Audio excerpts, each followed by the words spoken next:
Hey everyone, it's March 7th, and that means that if today's your birthday, you shared with Russian serial killer Mikhail Viktorovich Popkov, known as the Werewolf, who killed at least 78 young women in the 1990s, and that is him right up there. I'd like to apologize for my terrible Russian pronunciation.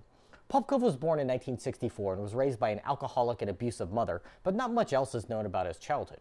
Growing up to become a policeman who was known as a charming and likable husband, his wife also worked in law enforcement and their daughter was a schoolteacher.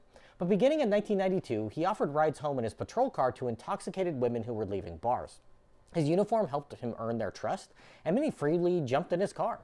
Rather than taking them home, he would take them to the woods where he raped and murdered them, using a variety of weapons including axes, bats, knives, screwdrivers, and even his bare hands. He often engaged in necrophilia with their corpses and mutilated their bodies, decapitating one and even tearing out the heart of another. This brutality is what led to him being called the werewolf.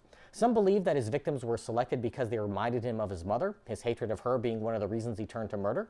Others claim that his wife had an affair before his murders began, and he sought out women to punish them for her actions. His murder spree lasted until 2010, and victims are scattered between the city of Irkutsk, which is north of Mongolia, and Vladivostok, which is on the east coast of Russia near North Korea. Popkov got away with it for so long for a few reasons. He would often take items from the evidence locker to use in committing his murders and then destroy them afterwards. He also participated in many of the searches for the killer, which allowed him to avoid suspicion. And with victims being found across a large geographic area, investigators didn't tie them together until years later. In 1998, one victim managed to escape and told the police about the man who took her to the woods and attacked her. She identified Popkov as the assailant, but his wife provided an alibi, and the authorities chose to believe her over the accuser. He quit the force at this time and began working as a security guard. This allowed him to continue to kill for another 12 years and undoubtedly cost the lives of dozens of young women. He claimed to have stopped killing in 2000 when he contracted syphilis from one of his victims and became impotent, but later confessed to another decade of murders. He was finally caught in 2012 when investigators realized that tire tracks from a police vehicle were found at many crime scenes, leading detectives to DNA test 3,500 current and former police officers in the area. Popkov willingly turned over his DNA, and it was a 100% match for sperm found on multiple victims. During questioning, he confessed to 22 murders for which he was convicted and sentenced to life in prison.